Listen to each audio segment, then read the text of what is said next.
पूर्वी झालेल्या भांडणाचा वचपा काढण्यासाठी दोघांना लोखंडी रॉडने बेधाम मारहाण झाली। मंगळवार पेठेतील काशी कापडे गल्लीत शिवगंगा मंदिराजवळ रविवारी पहाटे ही घटना घडली।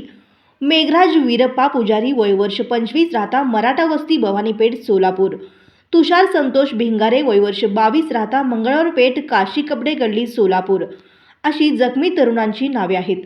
यातील दोघे रविवारी मध्यरात्री 12:30च्या सुमारास शिवगंगा मंदिराजवळ थांबले होते।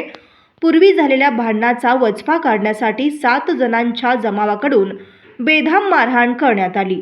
या दोघांना मुकामार लागल्याने या दोघांना उपचारासाठी शासकीय रुग्णालयात भाऊ प्रतीक यांनी पहाटे दाखल केले।